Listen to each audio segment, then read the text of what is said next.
खुलुमबाय बयखौबो। आं दिनै बैग्रि आसार बानायदोंमोन न'आवनो। दा बियो गुसु जाबाय आरो आं बेखौ थेमायाव सोसिगोन।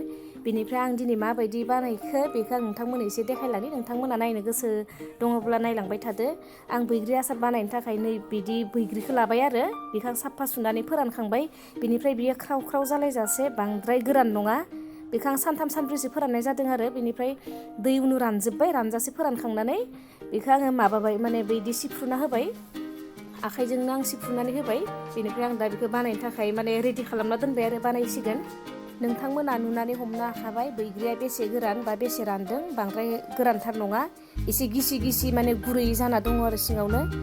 बैग्रि आसाराव मस्लाफोर होनो थाखाय आङो आजवाइन लाबाय, बानलु गोरान लाबाय, तेजपात बिलाइ लाबाय, बिनिफ्राय धनिया पाउदार आरो जिरा पाउदार लाबाय। धनिया पाउदार आरो जिरा पाउदारखौबो गथा लायोबाबो जायोमोन आरो बेनिफ्राय गथा गैया नालाय आङो बेखौ सामसआव लाबाय आरो बेलेगै। ओमफ्राय आं दा बानलु गोरान, बे कालजिरा आरो आजवाइनखौ एवसिगोन आरो सारायाव ओरैनो थाव होआलासिनो ओरैनो एसे गुदुं खालामसिगोन। बेनिफ्राय जिरा गुन्दै आरो धनिया पाउदारखौ एवथ'ला। बेनिफ्राय बानलु मस्लाफोरखौ नोंथाङा निजिनो गोसो बायदि खम बेसि होनो हायो आरो आं बांद्राय बानलु जाया नालाय बेखिनिखौल' होबाय। बेनिफ्राय नैबेथिं जोङो साट मसाला आरो ब्लेक सल्ट आरो लाल मिर्च, रेड चिल्ली पाउदार बेफोरखौबो आं लाबाय। बेफोरखौ एसे माने बेलेगै होनाय जागोन आरो दा आङो नैबेखिनिखौ एवग्रोनि, माने तेजपात बिलाइखौ दानो नांथ'वा, बैखिनिखौल' आं एवग्रोनोसै।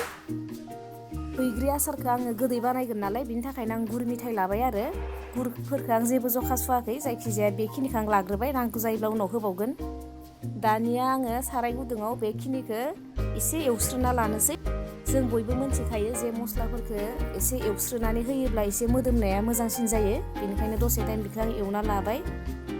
दा आङो नैबे बानलु गोरान, आजवाइन आरो कालजिरा बेखिनिखौ माने एसे गुरा खालामनोसै। बेखौ जोङो गुरा खालामबा बांद्राय पाउदार बैसा गुरै मिस मिस खालामा आरो एसे स्राव स्रावैनो दोनगोन, एसे रग' रग'यैनो दोनगोन। दानिया नै आं खालामखांबाय। बिनिफ्राय दहाय सामुसाव लानाय बे जिरा गुन्दै आरो धनिया पाउदारा, बे माने धनिया पाउदार आरो जिरा पाउदारखौबो आं एवनोसै। मानोना बेयो पाउदारखा नालाय बेखौबो एसे ओरैनो एवस्रोनानै दा बिदिनो एखेलगे आं जमा खालामनोसै। बिनिफ्राय होसिगोन आरो नैबे गुन्दैखौबो आं एवखांनानै जिरा पाउदार आरो धनिया पाउदारखौबो बेजोंनो दोनफाबाय आरो मिलायखाबाय। बेनिफ्राय दा बेखिनिया रेडि जाबाय। आङो थाव फुदुंनोसै, नोंथांमोना नायलांबाय थादो।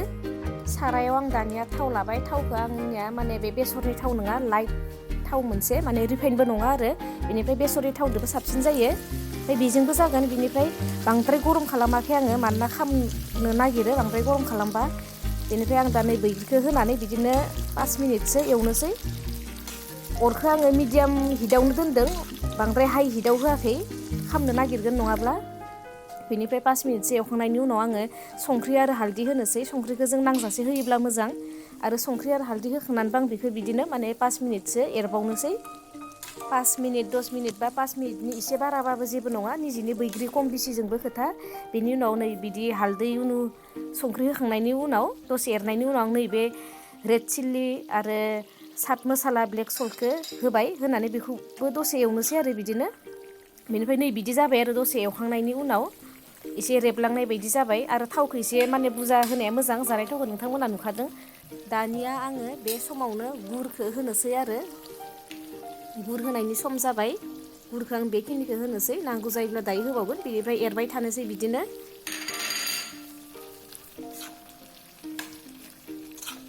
दसे एरखांनायनि उनाव, गुर होखांनायनि उनाव बिदि जाबाय आरो गुरा गलिजोब्बाय। बिनिफ्राय दा बेखौ बिदिनो गथा जायागौमानि एरबाय थाथ'नोसै दसे टाइम।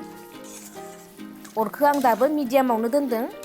अरखौबो जों नायनाया बुहुद गोनांथि, नङाब्ला सिथाबनो नागिरो, खामनो नागिरो।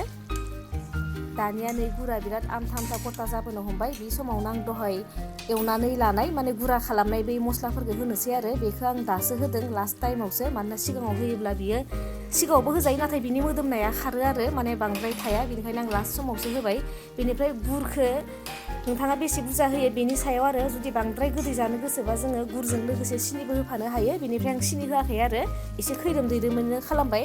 आरो गुरखौबो जोङो होबावनो गोसोबा होबावनो हायोमोन। बेनिफ्राय दसे बेखौ आं बिदिनो एरबाय आरो नै नायदो, जा मोजां नुखादों।